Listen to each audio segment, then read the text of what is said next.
Eh oui, il faut bien rigoler, malgré tout. Alors, coucou, me revoilou. Il est 9h30 à quelques secondes près. C'est donc l'heure de la chronique déjantée du Patou, qui rit de tout, ou presque, en direct, dans les studios de Radio Libre en Périgord, la radio que l'on adore. L'Assemblée nationale a adopté mercredi dernier la prolongation jusqu'à fin 2026 d'une dérogation qui permet d'utiliser les tickets restaurants pour acheter tous les produits alimentaires. Une aide au pouvoir d'achat des travailleurs, regrettée bien évidemment par les restaurateurs. Cette dérogation, permise par une loi votée en 2022 à la suite du Covid, avait déjà été reconduite pour un an, en décembre 2023, du fait d'une inflation encore élevée. Elle devait donc prendre fin au 31 décembre de cette année. Mais le vote de l'Assemblée, avec 75 pour et 0 contre, l'a prolongée pour 2 années supplémentaires. Une adoption qui doit encore être confirmée par un vote au Sénat. Oui, vous avez bien entendu, ce jour-là, à l'Assemblée nationale, pour voter les lois, il y avait 75 députés sur 575. Un véritable scandale alors que c'est leur cœur de métier. Alors ils vont vous dire que le mercredi, c'est pour s'occuper des petits-enfants. Non mais sérieusement, c'est vraiment du foutage de gueule. Et ne rigolez pas trop, car c'est quand même avec votre pognon qu'ils sont payés. Et si on touchait un peu à leur portefeuille en augmentant l'amende pour absentéisme répété, elle équivaut actuellement à 25% de l'indemnité de fonction. Je propose qu'on la double, histoire de bien leur faire comprendre leurs devoirs et où doit être leur place. Ah, zut, j'ai oublié. Cette modification sera soumise au vote de l'Assemblée nationale. Donc, aucune chance que ça passe. Ils vont quand même pas se flageller, les mecs. Il faut trouver d'autres solutions. Et si on s'attaquait aux millefeuilles de la République, on appelle ça le Pampers français. Une couche conseiller municipal, plus une couche conseiller communautaire, plus une couche conseiller départemental, plus une couche conseiller régional, plus une couche député national, plus une couche député européen, plus une couche sénateur. Et je ne parle même pas des ceux qui cumulent. Alors à l'heure où le gouvernement demande de faire des économies, c'est quand qu'on diminue le nombre de couches ? Celle des députés, par exemple. À mon avis, on peut s'asseoir dessus. La place est trop bonne et chacun d'entre eux ne votera pas pour une réduction de leur pouvoir. Oui, c'est vraiment le cas de le dire. Circuler, il n'y a plus rien à voir. Et voilà les actus. Alors, on commence par un scoop incroyable, comme seul RNP est capable d'annoncer. Oui, chères auditrices, chers auditeurs, ouvrez grandes vos esgourdes, car on a trouvé la réponse. Et cela va bouleverser votre quotidien à la fameuse question de savoir qui, de l'œuf ou de la poule, est arrivé en premier. La révélation s'appuie sur les travaux d'une biochimiste de l'Université de Genève ayant longuement observé Chromosphaera perkinsii, qui, comme tout le monde le sait, est un organisme unicellulaire qu'on trouve dans les profondeurs océaniques. D'après cette étude, il apparaît que cet organisme forme même un équivalent de la blastula. Vous savez ce que c'est, la blastula ? C'est le stade précoce d'un embryon. Et qu'il existe depuis 1 milliard d'années, donc avant l'apparition des animaux. Par conséquent, on peut en conclure que grâce à la génétique, l'œuf est bien antérieur à la poule. Et là peut-être, vous vous sentez pas mieux du coup ? Alors, s'il vous plaît, merci. J'avais évoqué il y a quelques semaines la prochaine reprise par la société de production de Nagui des jeux intervilles, mais sans les vachettes. Malheureusement, des villes comme Mont-de-Marsan, Dax, Bayonne et Nîmes ont refusé de participer, arguant du fait que la vachette était l'emblème de ces jeux. J'avais donc alors proposé la candidature de Périgueux dans le cas où Madame Labaille oserait se jeter à l'eau. Et voici qu'une autre commune est intéressée, celle de Poussan, dans l'Hérault, dont le cochon est l'animal totémique. Alors, pourquoi ne pas faire galoper les cochonnes à la place des vachettes ? En plus, la production pourrait caler une session de taratata et l'émission pourrait se dérouler en poussant la chansonnette. Et si jamais, pour cause de défaillance de son GPS, Nagui n'arrivait pas à l'heure, ce n'est pas bien grave. Après tout, ne vaut-il pas mieux avoir Naguitare que pas du tout? Je terminerai avec une petite information. Totalement ignorée par les médias locaux, nous avons perdu, la semaine dernière, le doyen des auteurs périgourdins en personne de Michel Dupuis, à l'âge de 91 ans. C'était un homme admirable, apprécié de tous, et que ceux qui l'ont connu aient une pensée pour lui et sa famille. Merci d'avance. Et voilà la pause musicale. Alors ce coup-ci, on commence à l'envers. On écoute d'abord et on en cause après. En avant la musique.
Alors, vous avez certainement reconnu le fameux Love is All, et je vous recommande de revisionner la vidéo géniale qui accompagne cette chanson et que l'on aurait pu très bien attribuer à Tim Burton.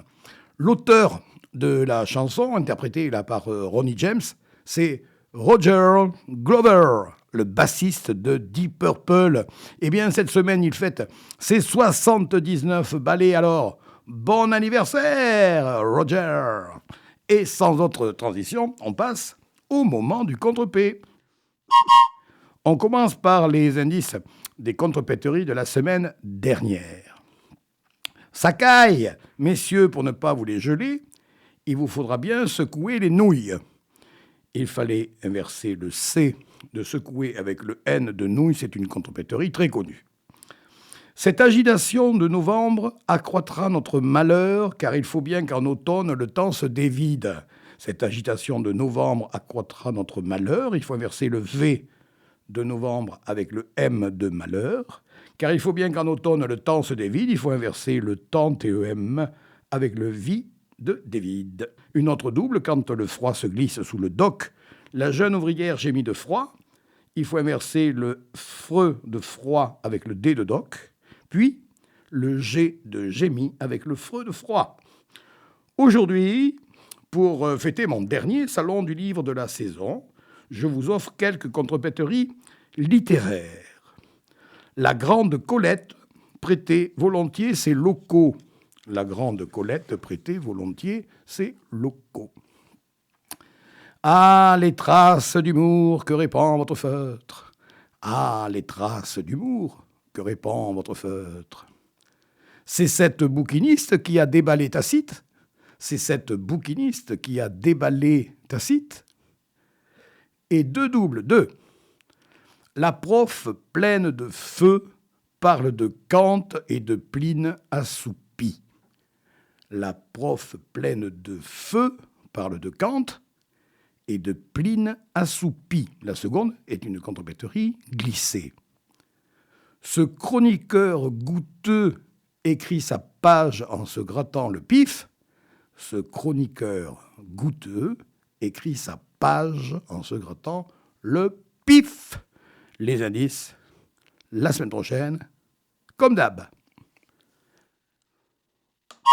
Et c'est la minute blague. Cet été, sur la plage, il y avait un monsieur qui riait. Il était tout seul. Il riait. Il riait. Il descendait avec la mer. Il remontait avec la mer. Je lui dis, mais pourquoi riez-vous? Il me dit, eh bien, c'est le flux et le reflux. Je lui dis, eh bien quoi, le flux et le reflux? Eh bien, il me dit, le flux et le reflux me font marrer.